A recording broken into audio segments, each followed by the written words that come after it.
Angel Reese, preseason basketball, we're back, baby. 3 ball, you want some? Come get some. Bang! I heard she got traded for a used jockstrap and a dirty diaper. New team, same layup package.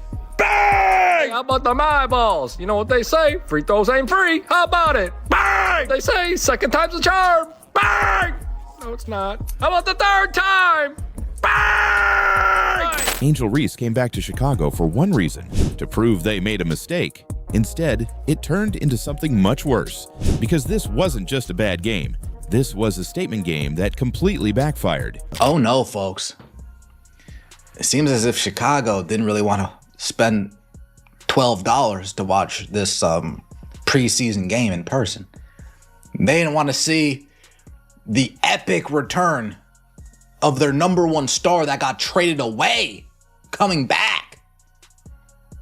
I mean, these tickets were going for $7-8, $6.50 in some places. Angel Reese versus the Chicago Sky. Her old team, her old fans, her old locker room. This was supposed to be the moment she took over. The moment she proved Atlanta was the better situation. The moment she showed Chicago they chose the wrong player. But that's not what happened. She shot 29%. Let me say that again. 29%. That's not a couple shots didn't fall. That's missing more than 2 out of every 3 attempts. And when your entire game is built at the rim, you have nowhere to hide. Watch this.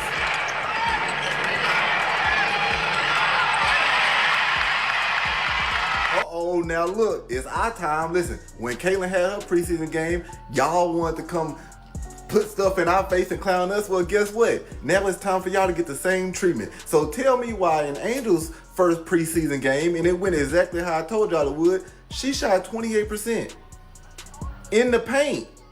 0% from the three-point line. Every 3 she threw up there, clank. And then from the free throws, she made 4 out of 8. She had 8 free throws. They was free. And she only made half of them. Pathetic. But the stat line wasn't even the worst part, because one play changed everything. Angel Reese drives, goes up for the layup, and Camila Cardoso sends it into another dimension. Clean, violent, perfect timing, and within minutes. That clip was everywhere, because it wasn't just a block, it was a message. The player Chicago chose just rejected the player they traded in front of the same fans who used to cheer her name. Decides to let her ego get in the way. That's where she's going to be dangerous and destroy the team. And I'm being honest here, because honestly, she's literally the same player from last year. She's the same player from the year before. She didn't really change that much, man. She's the same exact player, okay? As long as she can score 0 to 5 feet and don't miss layups, she will be fine. But I don't think it's the game on the court is the issue. The issue is, will she be willing to accept a role player position? If she accepts it, she will be fine.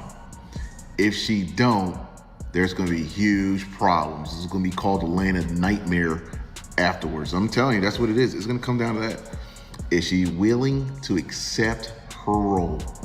Because I said this before and I got hated for it, but I don't give a damn. That's not just basketball. That's narrative. And once that moment hit social media, the entire story flipped, because now it wasn't about Reese proving Chicago wrong. It was about Chicago proving they were right. And it gets worse, because Chicago wasn't even at full strength. No Skylar Diggins-Smith, no DeJohnai Carrington, no Azura Stevens. This wasn't the full Chicago roster. This was a watered-down version, and Reese still couldn't take over. She only played around 13 minutes. 13. That's not load management. That's a player getting taken out of the game. And now the revenge narrative, completely gone. Because revenge games don't look like this. Revenge games are loud. They're dominant. They're undeniable. This looked like someone who couldn't impose themselves on the game, and the internet noticed immediately. Missed layups, broken finishes, low-light clips getting stacked before the game even ended. And when your game is built on physicality, and the finishing breaks down, there is no backup plan, no jumper to fall back on, no playmaking to lean on, no spacing to create easier looks, just more missed attempts, and more clips going viral. 5. The fourth one will go in. Flick that wrist, spin that ball. Wiggity, wiggity, bang! Oh, yeah. Favorite possession right here. Jam! Nah, not ready, not ready. Hands a little slippery. Had too much popcorn with butter. Butter? Butter pecan! How many times I gotta tell you, only 3 things in life are certain. Death, taxes, and Angel Reese Smoking lamps, baby! Give me all that! Burn!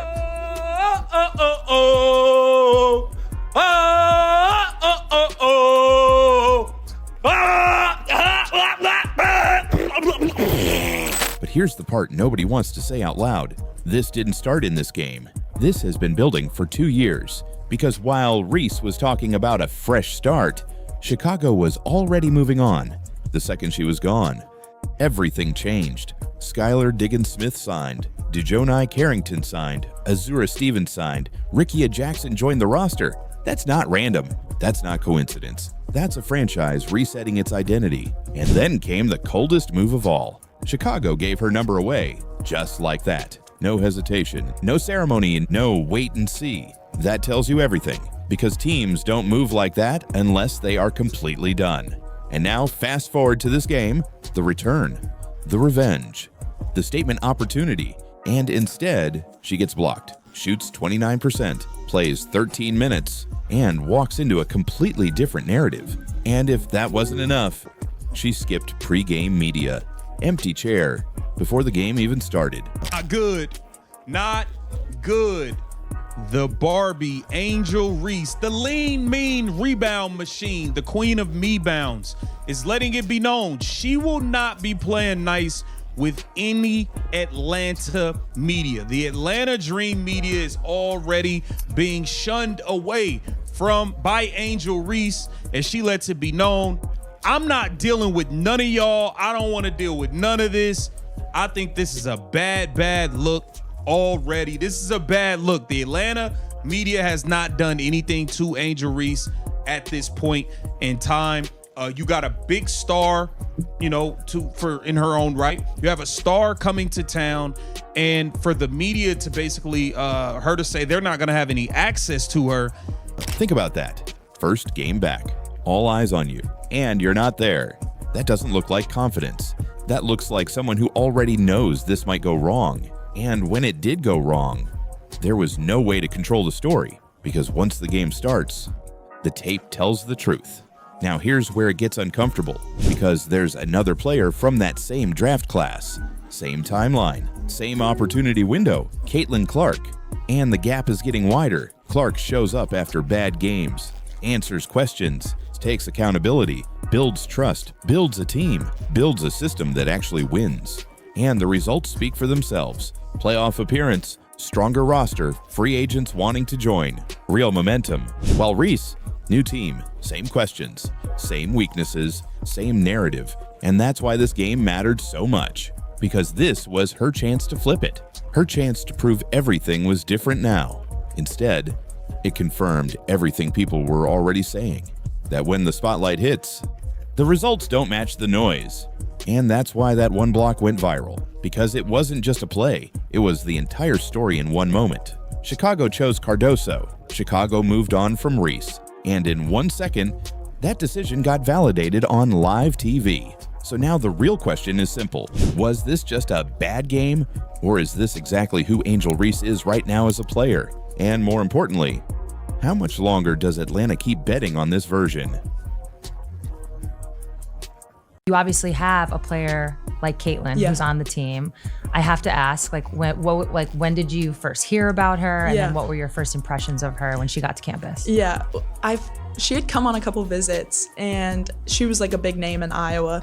So I had heard about her. I wasn't from Iowa, so I didn't know as much in that all Iowa attack and so I had heard about this Caitlin Clark, and I was watching videos of her just having 40 points, averaging a million in high school. And I was like, oh, this girl thinks she's gonna come here and rule the world. The Las Vegas Aces gave Kate Martin 11 minutes a game. Now brand new footage is hitting the internet, and WNBA fans are all asking the same thing. Did Vegas just make a massive mistake? Because the Kate Martin showing up this offseason does not look like the same player who spent a year buried on a championship bench. She looks faster, she looks stronger, she looks like someone who has been quietly building towards something. Good, now see it? We're gonna get here, pivot, set, shoot. Work around the ball. There you go. I like that one the best. That was really good. Best hands. Fight it, good. Get him, ball. Good. Good, now. And if this version is real, the Golden State Valkyries may have just made the smartest pickup of the entire expansion process. Even Caitlin Clark saw it coming. The moment Golden State selected Martin, Clark posted "Let's go Cater." No hesitation, no waiting to see how it played out. Just immediate, genuine support for her former Iowa teammate. And after watching this new footage, a lot more people are starting to understand exactly why Clark didn't need a second to think about it. Kate Martin entered the WNBA with real momentum behind her. At Iowa, she was never just Caitlin Clark's teammate, she was a cornerstone. 13 points a game, nearly 7 rebounds, 2 straight national title appearances, the ability to defend multiple positions, and an instinct for doing whatever the team actually needed on a given night. Thank God somebody said it. Like, somebody had to say it. And like, at least it's Kate Martin, who's been around the circus for enough times. And by the circus, I don't mean the Caitlin Clark circus as like a negative thing. It's sports. It's sports. It was a circus being on Jordan's Bulls. It was a circus being on the freaking Dream Team. It was a circus being on the Warriors for a while. Like, it's a circus being a member of the Beatles. Like, anything that's a phenomenon, there's a circus around it, no matter what. And she was part of it in Iowa, which ironically, in my opinion, the Iowa circus was bigger. It was actually bigger than the Fever circus. But anyway, let's take a listen to what Kate Martin said. Caitlin and our whole entire Iowa squad, we did like such a good job of learning how to block out outside noise whenever we were in the heat of that, because it's like the negative stuff. She hit the timely threes. She won the loose balls. She made the smart pass instead of the flashy one. She was everything a winning team needs from a player who doesn't require the spotlight to be effective. That's exactly why so many people believed she'd fit seamlessly in the pros. Then the Aces took her 18th overall. On paper, it sounded ideal. Championship culture, elite veterans, winning habits baked into everything. But what looked perfect quickly became suffocating because the minutes simply never came. 11.5 minutes a game, 2.5 points. A roster already packed wall to wall with Aja Wilson, Kelsey Plum, Jackie Young, and Chelsea Gray left almost no room for a rookie to actually develop. And once Gray came back healthy, Martin's role shrank even further. By the playoffs, she was averaging 3 minutes across 6 games. 3 minutes. That's not development. That's just existing on a roster. Here's what's interesting though. Vegas barely played her, and fans still never let go. Her jersey sales stayed strong. Her popularity kept growing. Social media buzz around Kate Martin never really died down the way it does for players who disappear into a bench role. That tells you something. People saw value the box score wasn't showing. People believed there was more there waiting to come out. And now Golden State clearly believes it too. When the Valkyries selected Martin, one detail stood out. She was packed up and out of Vegas within 48 hours, cleared her locker, loaded up her apartment, moved on fast. That energy matters. It didn't feel like someone sad to leave. It felt like someone who had been waiting for the door to open and sprinted through it the second it did. Now comes the part the rest of the league should actually be paying attention to: the training footage. Because Martin doesn't just look in shape, she looks transformed. Explosive single-leg drills, posterior chain work, live one-on-one reps, acceleration shooting, defensive movement sequences, and footage of Martin touching the rim. This isn't random content thrown together for Instagram. This is targeted athletic development. This is a player who identified her weaknesses and went after them specifically. If you know basketball, you know why the single-leg explosiveness work matters most. Quicker first step, better finishing through contact, stronger closeouts on defense, more power changing direction, more lift on pull-up jumpers. That means the version of Kate Martin who already had basketball, IQ, toughness, rebounding instincts, and 2 Final Four runs under pressure may now have upgraded physical tools on top of everything she already brought. Skill and confidence is good. Skill, confidence, and genuine athletic growth. That's what creates breakout seasons. And Golden State might be the exact right place for it to happen. Unlike Vegas, this isn't a roster where every role was already locked up by veterans with rings. The Valkyries are still building. Their identity, their culture, their trust. That means real minutes, real responsibility, room to make mistakes and grow through them instead of getting pulled after 3 possessions. Coach Natalie Nikas already had a relationship with Martin going into this, and the Valkyries were specifically looking for players who fit what they were building. That's not nothing. For the first time in her pro career, Martin is walking into an environment that actually wants to unlock her. That changes everything about how a player develops. Then add the fan factor on top of it. Kate Martin is already one of the most popular names connected to the Valkyries brand before the team has played a single regular season game. Iowa fans are locked in, Clark fans are locked in. General basketball fans who watched her grind through a limited role with grace are already rooting for her. Golden State fans want faces to rally around. That's a powerful combination, and some players genuinely rise when the expectations and the energy around them rise. Martin has done it before. She played alongside the most talked about player in women's basketball for years and still found ways to matter every single night. Not because she demanded attention, because she made an impact. That usually translates. Now about Clark's reaction, because people keep treating it like it's just a friendship moment and moving on. Clark knows exactly what Kate Martin looks like when she's trusted and given room to operate. She saw it in practice every day. She saw it in Final Four runs. She saw it in the pressure moments that decide championship games. Clark knows the basketball player Martin is when the environment is right. So when she immediately celebrated that Golden State pick, that wasn't just being a supportive friend. That was someone who has seen the real version of Kate Martin saying, yeah, this makes sense. If Clark believes this opportunity matters, that should mean something to everyone watching. Now picture the opening stretch of this season. Golden State gives Martin real minutes. She's defending multiple positions, hitting open threes, winning loose balls, rebounding over bigger players, making the winning plays that don't end up in the highlights. And underneath all of that is a more explosive, more physically developed athlete than the one Vegas had. Suddenly the narrative shifts fast. Suddenly people are asking why Vegas didn't use her more. Suddenly Golden State looks like the smartest team in the room. That's why this story has real legs. Fans love the overlooked player. Fans love watching someone leave a small role and explode somewhere new. And Kate Martin checks every single box of that story. The Aces may still be contenders this season, probably are. But if Martin breaks out in Golden State, Vegas is going to hear about it all year long. Every big game, every viral clip, every clutch 3 or crucial defensive stop will remind people of exactly one thing. They had her and barely used her. The Valkyries might be the ones who figure out what she actually is.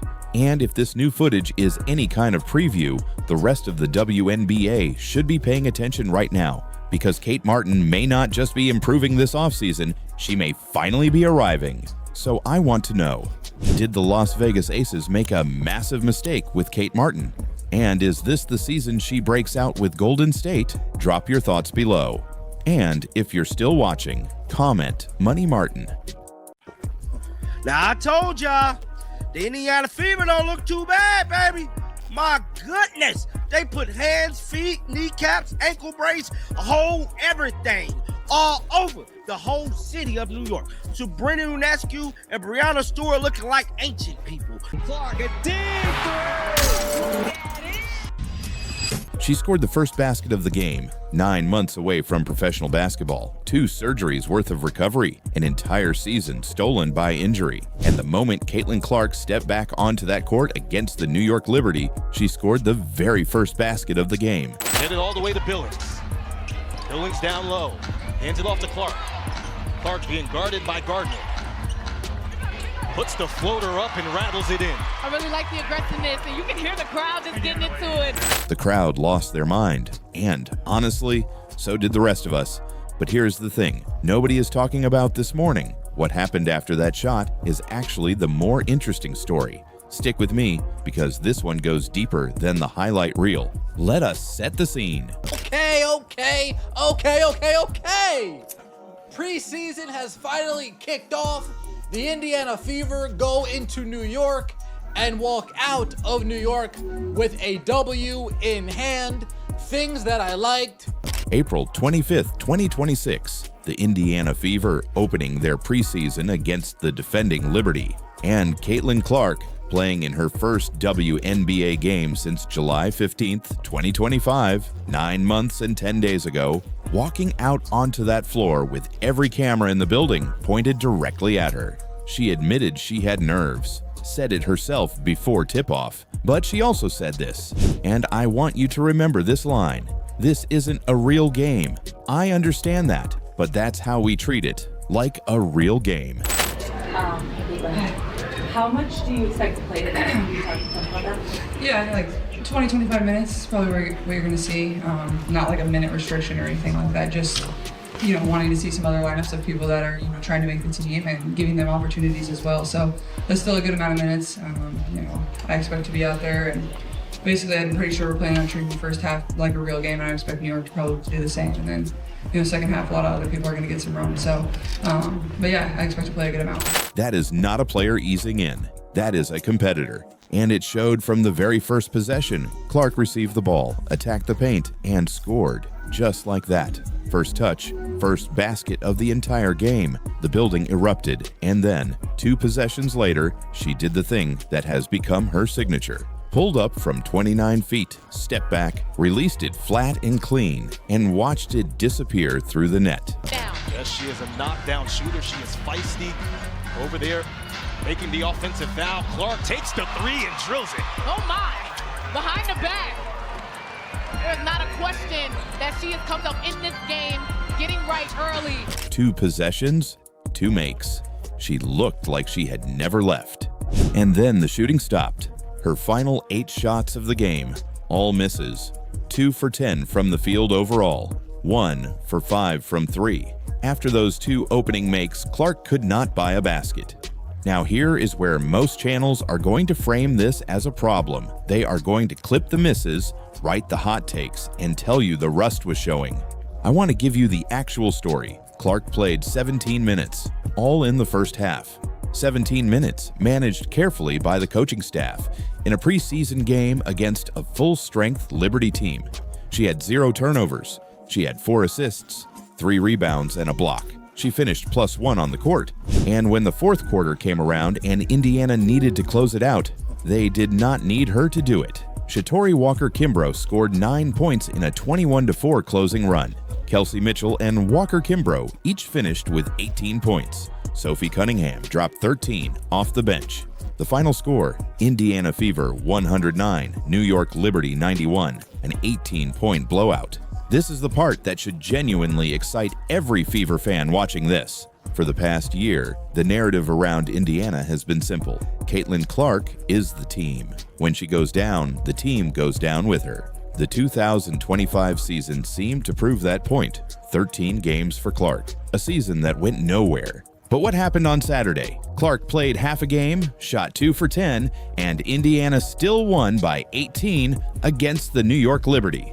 That is a completely different team than the one we watched in 2025. Think about what that actually means heading into a full WNBA season. Clark does not have to be perfect. She does not have to carry 35 minutes every night. She has weapons around her now. She has depth. She has a roster built to win games even on her off nights.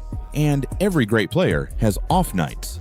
The pressure that used to sit entirely on her shoulders, it is spread out now. And for a player coming back from the kind of injury year she had, that changes everything. Now let us talk about the shooting, because I think it deserves honesty rather than spin. 2 for 10 is not what Clark wants. She knows that. She is the most self-aware player in this league when it comes to her own performance. And you can bet she walked off that court with a list of every shot she wants back. But here is what I noticed watching the misses. None of them were timid. None of them were the shots of a player protecting herself, second-guessing her body, playing scared. Every single attempt was aggressive and confident, the kind she would have taken in her rookie year in college, in any game at any level. The mechanics were there. The courage was there. The shots just did not fall. That is rust. and rust burns off fast. After the final buzzer, with Indiana celebrating a dominant win, Caitlin Clark was not dwelling on the shooting numbers. She was talking about the team, about the win, about what this group is capable of over a full season. That is who she is. She scored the first basket of the game when it mattered most, when 9 months of waiting and wondering and doubting was sitting on her shoulders and every eye in that building was watching. She delivered in that moment without hesitation. The rest of the game is a footnote. The 2026 season starts now. The Indiana Fever are 1-0 in the preseason. Caitlin Clark is healthy, back on the floor, and playing with zero fear. And a team that once lived and died by her every shot just beat the Liberty by 18 without her playing a single minute of the second half. The league has been put on notice, and we are just getting started. If this video got you fired up for the 2026 season, hit that like button right now. It means the world to the channel. Subscribe if you are not already on board, because we are covering every single Fever game this season as it happens. Drop your prediction for Clark's 2026 season averages in the comments. We will be reading every one. Be